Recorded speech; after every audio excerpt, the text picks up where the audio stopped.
Comment évoluent selon vous les opinions occidentales? Là encore, en regardant ces images, est-ce que la poussée pacifiste qu'il y a dans certains pays, on l'a vu notamment en Italie, peut se confirmer, ou au contraire, est-ce que la volonté d'aller jusqu'au bout de cette guerre va se renforcer?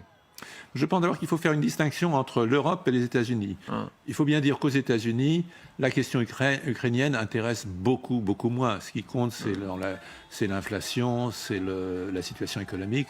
L'Ukraine est vraiment au deuxième ou au troisième rang dans les préoccupations. C'est la sécurité, c'est au 3 ou 4e rang dans les préoccupations des Américains. Il me semble qu'en Europe, c'est beaucoup plus présent, ne serait-ce aussi que parce que l'Europe subit de plein fouet, beaucoup plus que les États-Unis, la hausse du prix de l'énergie. Et donc les opinions européennes sont plus mobilisées et plus polarisées sur le sujet. Il me semble que les images qu'on voit, la politique, c'est quand même aussi fait d'émotions. C'est pas seulement des calculs froids de diplomates. Et ces émotions, elles jouent forcément, me semble-t-il, en faveur de l'Ukraine. Et donc les dirigeants européens qui ont montré, et même l'Italie, la nouvelle dirigeante italienne sur l'Ukraine a été assez claire. Écoutez, on vient de recevoir aussi cette autre déclaration, le dirigeant régional qui salue ce qui est en train de se passer là. Il emploie le mot historique pour décrire à quel point une grande partie de l'Ukraine symbolique est revenue dans le giron ukrainien. Chers citoyens de Kherson, je m'adresse à vous en tant que chef de l'administration militaire de la région de Kherson. Notre travail consiste à assurer la sécurité de votre vie. Nous sommes donc contraints d'instaurer un couvre-feu de 17h à 8h ce soir. Je tiens également à vous avertir que la possibilité de quitter la ville et d'y entrer sera limitée jusqu'à ce que les activités de déminage soient menées à bien. Croyez-moi, nous faisons tout pour que la ville de Kherson et toute la région de Kherson retrouvent une vie normale.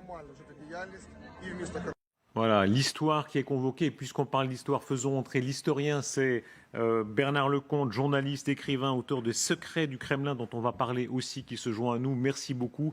Mais je le disais, votre première réaction à ce sentiment qu'on a franchi là quelque chose de sans précédent depuis 8 mois. Ça fait plus de 8 mois que dure la guerre.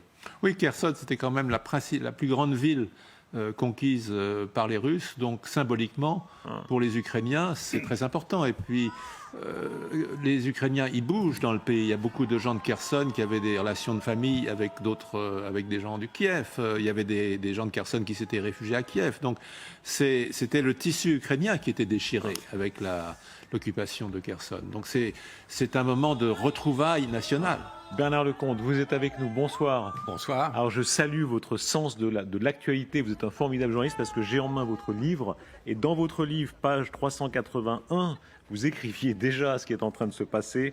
A réussi, vous parliez de l'armée ukrainienne, a réussi l'impossible, reconquérir une partie de la région de Kherson et surtout, etc. C'est déjà dans le livre. Vous l'avez imprimé là pendant les dernières minutes. Je plaisante, mais vous étiez dans le sens de l'histoire. Ce qui se passe là, pour la Russie, qu'est-ce que ça représente ? Ça représente un changement de frontière.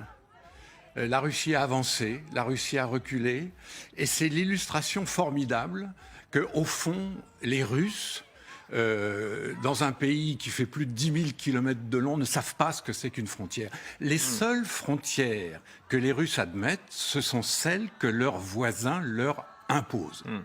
Regardez, pardon, mais les Suédois, les Polonais, les Ottomans, les Chinois, les Japonais et aujourd'hui les Ukrainiens. Ce que vous dites est fascinant. Il y a cette séquence à la télévision russe il y a quelques années où c'est une émission de variété et un enfant, on le teste, on dit mais où sont les frontières de la Russie? Et Poutine, dans un sourire ironique, lui dit mais la Russie n'a pas de frontières. Exactement ce que vous dites. Et Václav Havel, vous vous souvenez, le dissident puis président tchèque, avait cette formule aussi. Hein, les Russes n'ont pas de frontières. Et lui, l'homme de Prague, savait aussi de quoi il parlait. Et Catherine II a dit, je crois, a écrit à Voltaire, je n'ai pas trouvé de meilleur moyen de protéger mes frontières que de les étendre. Il y a là un problème russe, mais un problème réel qui n'est pas seulement créé par ce régime, qui est peut-être plus ancien encore, que la définition même de la Russie reste incertaine. Oui, c'est la géographie qui commande. On pourrait dire la même chose des États-Unis, les grands espaces, sauf que les États-Unis, ils ont un océan à l'ouest et un océan à l'est, alors que les Russes, non. Ils n'ont en effet pas de limite. Et on voit à quel point, dans toute cette partie du monde, on en parle beaucoup depuis cette guerre, les Chinois, idem. Les Chinois, leur frontière nord, ça se discute. Hein. Dieu sait ce qui va se passer dans 6 mois, 3 ans, 10 ans, dans cette partie du monde que nous ne connaissons pas. Il y a très très peu de Français qui sont allés en Yakoutie visiter les Kourils. Mais Dieu sait ce qui va se passer dans ces régions, qui sont des régions riches, peuplées de pauvres, et de pauvres extrêmement rares. Donc évidemment que les Chinois ont l'œil sur ces régions. Vous citez dans votre livre la phrase fameuse, redites-là, de Vladimir Poutine sur la nostalgie ou non de l'Union soviétique. Ceux qui regrettent l'Union soviétique ceux qui ne regrettent pas l'Union soviétique n'ont pas de cœur, mais ceux qui... Pardon, Oui, celui qui regrette l'Union soviétique... Non, celui qui ne regrette pas l'Union soviétique n'a pas de cœur, et celui qui veut la recréer n'a pas de tête. Voilà.